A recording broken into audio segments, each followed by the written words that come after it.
जी अस्सलाम वालेकुम गाइज़, मैं उम्मीद करता हूँ आप सब लोग बिल्कुल खैरियत से होंगे और आप लोगों का वीकेंड अच्छा गुजर रहा होगा। तो आज मैं आप लोगों के सामने एक और वीडियो लेके आया हूँ और आज की वीडियो में हम एक और इंडिकेटर स्टडी करेंगे जो कि बुलिश मार्केट के अंदर हमें बहुत ज़्यादा काम आता है हमारे।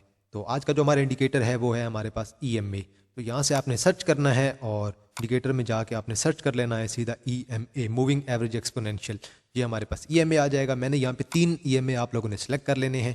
जो पहला EMA है उसकी सेटिंग जो आपने रखनी है वो आपने रखनी है 20, जिसे हम कहेंगे 20 EMA। इसका जो कलर होगा वो आप पे डिपेंड करता है, जो आपको मुनासिब लगे आपने वो एडजस्ट कर लेना है। और सेकंड को आपने दोबारा इसी तरह एडजस्ट करना है और आपने कर लेना है EMA 50 और स्टाइल इसी तरह कलर के लिहाज से जो आपको बेहतर लगे वो आपने एडजस्ट कर लेना है। और जो थर्ड वाला होगा वो आपका होगा EMA 100। आपने तीसरे को भी इसी तरह एडजस्ट कर लेना है। इसकी जो लेंथ है वो मैंने यहाँ पे तीनों की एडजस्ट कर ली है, 20, 50 और 100। अब देखें जी, मैंने ये शेयर एक ओपन कर लिया साजगार का और मैं अब आपको बताऊंगा कि कहाँ से EMA जो था वो हमारा काम कर रहा था। अब देखिए यहाँ तक मुकम्मल जो था ना, शेयर हमारे पास एक बीरिश मूव के अंदर था। शेयर बिल्कुल नीचे से नीचे आता जा रहा था। इस वजह से बुलिश मार्केट का मैंने इस इंडिकेटर का है EMA। यहाँ से जैसे ही नीचे आता जा रहा था और हमने तब तक एंट्री नहीं ली जब तक ये हमारी जो लाइंस हैं बिल्कुल एक दूसरे के ऑपोजिट ना हो जाए। तो यहाँ पे आके अगर आप देखें तो यहाँ पे आके जो लाइंस थी ना, इनकी जो सीक्वेंस थी उनमें थोड़ा सा ना चेंज आया है। पहले हमारे पास जो लाइन थी ना, येलो हमारे पास ऊपर थी, पहले बीरिश जब ट्रेंड था येलो हमारे पास ऊपर थी। अब येलो लाइन जो थी वो हमारे पास नीचे आई है। तो येलो लाइन जैसे ही यहाँ पे हमारे पास क्रॉस की है, इसका मतलब है कि अब ये शेयर हमारे पास बुलिश होने वाला है। और तब शेयर मूव कर रहा था तकरीबन हमारे पास 54-55 पे, और यहाँ पे जाके जब ये शेयर हमारे पास बुलिश हुआ है उसके बाद एक बुलिश हमें मूव देखने को मिली है। और अब आपको पता होना चाहिए कि ये जो ब्लैक कलर है ये हमारे पास E20 है, EMA 20 है, और जो हमारे पास नीचे वाला ब्लू है ये हमारे पास EMA 50 है, और येलो जो है ये हमारे पास EMA 100 है। अब मार्केट जैसे ही ऊपर जाती जा रही थी, देखें शेयर दोबारा यहाँ पे आया, EMA 20 को ब्रेक किया और देन दोबारा उसने सपोर्ट ली EMA 50 से, हमने दोबारा एंट्री ले ली। तो अब मैं आपको सिर्फ और सिर्फ EMA का रोल बताता जा रहा हूँ कि EMA का रोल किस तरह से इंपॉर्टेंट है। अब देखें दोबारा शेयर नीचे आया यहाँ तक और EMA 20 के ऊपर से ही शेयर ने सपोर्ट लिया, दोबारा ऊपर चला गया है और देन दोबारा यहाँ पे आया है EMA 20 के करीब और यहीं से दोबारा सपोर्ट लिया, दोबारा ऊपर जाता जा रहा है।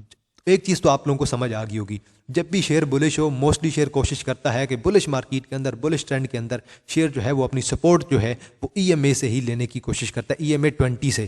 तो यहाँ पे काफ़ी जगह पे आपको नजर आएगा कि शेयर ने EMA 20 के पास से ही अपनी एक सपोर्ट लेने की कोशिश की है। यहाँ पे देख लें, देन आप लोग बेशक यहाँ पे देख लें, और देन मैं ज़रा थोड़ा पीछे चलता हूँ तो आपको नज़र आता जाएगा कि शेयर ने हर दफ़ा जो सपोर्ट लेने की कोशिश की है वो EMA 20 के ऊपर से ली है। यहाँ से ली थी सपोर्ट, देन यहाँ से ली थी, तो हर बार जो शेयर है वो EMA 20 के ऊपर से सपोर्ट ले रहा है और ये EMA 20 का रोल है। EMA 50 का भी इसी तरह रोल है। अब देखें शेयर ने ब्रेक किया EMA 20 को और अब मे भी ये नीचे की तरफ चला जाए EMA 50 की तरफ। तो अब हम देखेंगे कि अगर EMA 50 पे जाके ग्रीन कैंडल पड़ गई तो फिर मैं समझ जाऊंगा कि भाई अब स्ट्रॉन्ग एंट्री रिकमेंडेड है। अब मैं यहाँ पे जाके देन दोबारा एंट्री ले लूँगा। अगर इसने EMA 50 को भी ब्रेक किया और यहाँ पे भी ग्रीन कैंडल ना पड़ी तो देन मैं वेट करूँगा कि मे बी ये शेयर मजीद नीचे चला जाए और नेक्स्ट जो इसकी हमारे पास सपोर्ट कहलाएगी वो हमारे पास EMA 100 होगी जो कि 138 पे खड़ी हुई है। तो ये इस तरह EMA का रोल होता है। और EMA के साथ अगर आप यूज़ करना चाहें तो आप MACD यूज़ कर सकते हैं, क्योंकि MACD जो है वो आपको एक्यूमुलेशन बताता है। आप RSI को भी साथ में भी यूज़ कर सकते हैं। अब अगर देखें MACD ने अभी तक बाय कॉल नहीं दी है, ना आपके EMA ने बाय कॉल दी है, तो जब दोनों बाय कॉल देंगे तो आप लोग शेयर के अंदर एंट्री बना लेंगे। अब देखिए MACD कब से बाय कॉल जनरेट कर रहा है, लेकिन आपका जो EMA है 1 आवर पे उसने अभी तक बाय कॉल सजेस्ट नहीं किया, तो इसलिए हम लोग एंट्री नहीं लेंगे। हम MACD को भी देखेंगे और साथ में EMA को भी देखेंगे। तो उम्मीद करता हूँ आपको ये जो इंडिकेटर है ये अच्छे से समझ आ गया होगा। एक चीज़ आपने ज़रूर याद रखनी है, इंडिकेटर का मतलब होता है कि वो इंडिकेशन देता है। 100% कोई भी चीज़ इस दुनिया में सही नहीं हो सकती है। तो आप लोगों से दोबारा मुलाकात होगी एक नई वीडियो के साथ, तब तक आप लोग अपना ख्याल रखिएगा। अल्लाह हाफिज़।